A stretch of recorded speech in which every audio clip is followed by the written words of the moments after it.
North Korea की राजधानी Pyongyang शहर में बनी एक बेहद ही शानदार बिल्डिंग, जो देखने में बाकी सभी इमारतों से सबसे अलग और साथ ही नॉर्थ कोरिया की सबसे ऊंची इमारत है। बाहर से देखने और इसके बारे में सुनने से जितनी आलीशान और फ्यूचरिस्टिक लगती है, वहीं अंदर से बिल्कुल खाली, किसी भूतिया इलाके की तरह एकदम सुनसान। 105 मंजिला और 1080 फीट पिरामिड के आकार की ये गगनचुंबी इमारत दी रियोग्योंग होटल दुनिया की सबसे ऊंची खाली पड़ी इमारत है। लेकिन आखिर ऐसा क्यों?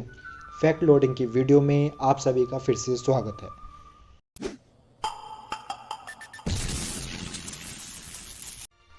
नॉर्थ कोरिया के कई अन्य पहलुओं की तरह अधूरे होटल का एक काला और जटिल इतिहास है। जैसा कि हम जानते हैं कि नॉर्थ कोरिया कहता तो अपने आप को एक डेमोक्रेटिक कंट्री है, लेकिन वहाँ पर राज सिर्फ एक ही फैमिली का है, वो है किम फैमिली। नॉर्थ कोरिया के उस समय के राष्ट्रपति थे किम इल सुंग, जिन्होंने इस प्रोजेक्ट को बनाने के आदेश दिए थे।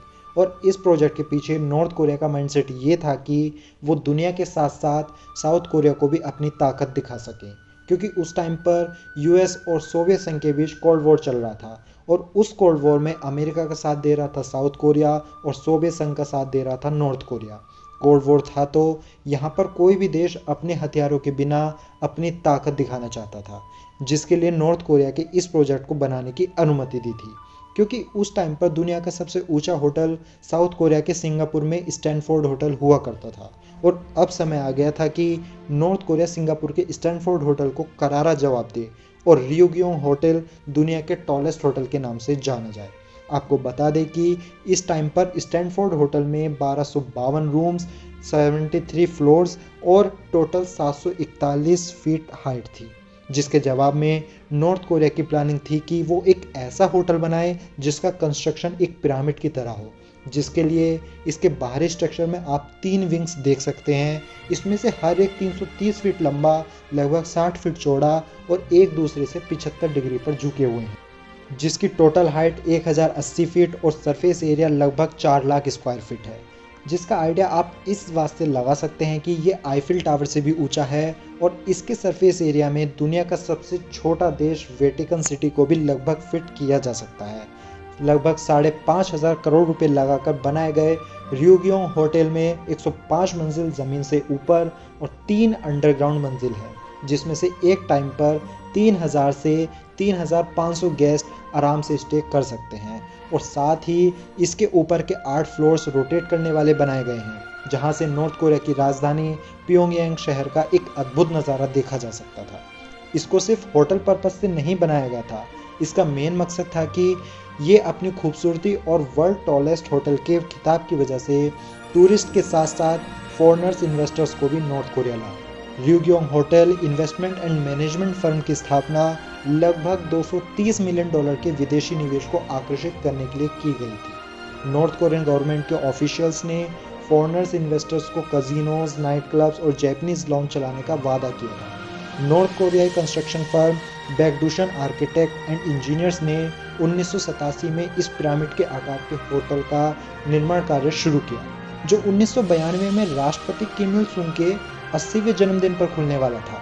इसमें रोटेटिंग रेस्टोरेंट्स के साथ साथ शॉप्स, वॉलरूम्स, लग्जूरियस रूम्स, अपार्टमेंट्स और बिजनेस फैसिलिटीज़ के लिए भी बहुत कुछ बनाने का सपना था। यदि ये अपनी निर्धारित समय पर खुलता तो ये स्टैनफोर्ड होटल को पछाड़कर दुनिया का सबसे ऊंचा होटल बन जाता और ये दुनिया की 7वीं सबसे ऊंची इमारत होती। लेकिन इसके कंस्ट्रक्शन में शुरुआत से ही मुश्किलें सामने आने लगी, क्योंकि इतनी ऊंची बिल्डिंग को बनाने के लिए स्टील एक बेहतर ऑप्शन था, लेकिन नॉर्थ कोरिया के पास उस समय पर खुद का इतना स्टील नहीं था कि वो इसका कंस्ट्रक्शन सिर्फ स्टील पर कर पाते।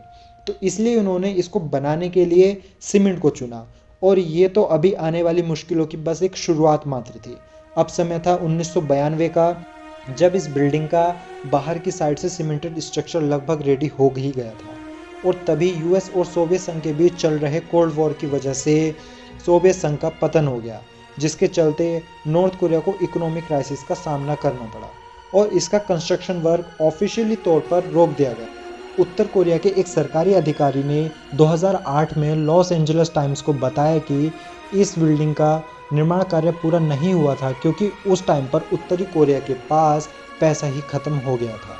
कंस्ट्रक्शन में रुकावट, समस्याओं की अफवाहों और इसके फ्यूचर को देखते हुए विदेशी मीडिया ने इसे दुनिया की सबसे खराब इमारत, होटल ऑफ डूम और फैंटम होटल जैसे नामों से आइडेंटिफाइड करना शुरू कर दिया, क्योंकि ये बस सीमेंटेड स्ट्रक्चर था जिस पर ना तो पेंट किया गया था और ना ही विंडोज पैनल लगे थे, जिसकी वजह से ये नॉर्थ कोरिया की कैपिटल की सुंदरता को भी बिगाड़ रहा था, जिसकी वजह से ये भी सुनने में आया कि गवर्नमेंट इसको गिराना चाहती है, लेकिन फिर इसे बाकी देशों को ये संकेत जाता कि नॉर्थ कोरिया के पास एक बिल्डिंग बनाने का ना तो पैसा है और ना ही दम है, जिसके चलते ये 16 सालों तक ऐसे ही एक सीमेंटेड ढांचे की तरह प्योंगयांग के ठीक बीचों बीच खड़ी रही और 16 सालों के लंबे इंतजार के बाद अप्रैल 2008 में कंस्ट्रक्शन वर्क फिर से शुरू हुआ, जिसका काम इजिप्शियन कंपनी ऑरस्कोम ग्रुप ने अपने हाथों में लिया। वो इसके ऊपर एक सेलुलर नेटवर्क सेटल करना चाहते थे, जिसके लिए नॉर्थ कोरियन गवर्नमेंट के साथ ऑरस्कोम ग्रुप ने लगभग $400 मिलियन का सौदा तय किया।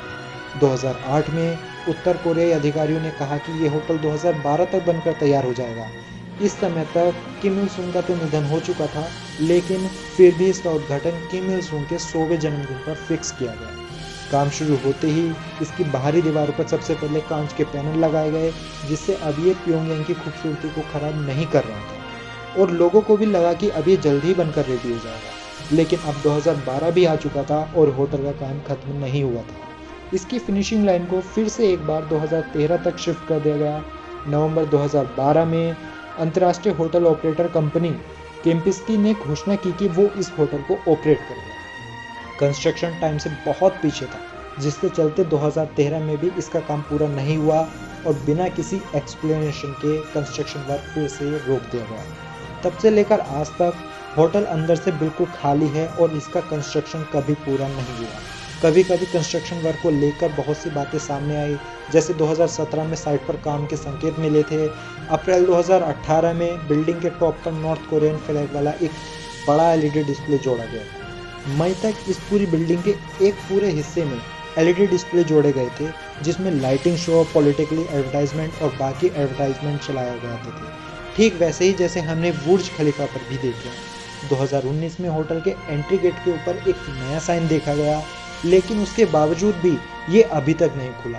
हालांकि ये स्ट्रक्चर बनाया तो किसी और काम के लिए गया था, लेकिन ये होटल ऑफ डूम ठीक वैसे ही खड़ा है जैसे इसका कंस्ट्रक्शन वर्क स्टार्ट हुआ था, एकदम खाली और वीरान किसी भूतिया इलाके की तरह। इंटीरियर और बिना किसी चहल पहल के शहर के बीचों बीच बस एक रोशनी के साथ कंक्रीट की खाली दीवारें और बिना किसी इंटीरियर के खाली पड़े कमरे, जो बाहर से कंक्रीट और कांच की चार दीवारी से बंद हैं, अंदर से देखने में एक भयानक मंजर देते हैं। ये लगभग ऐसा है जैसे किसी असली होटल का एक कार्डबोर्ड मॉडल मात्र हो सकता है कि सही में इसको कभी वर्किंग कंडीशन में लाया जा सके, लेकिन अभी के लिए तो ये नॉर्थ कोरिया के लिए एक खराब सपने जैसा है, एक राष्ट्रवादी सपने का खाली भूतिया अनुस्मारक और एक अधूरा वादा।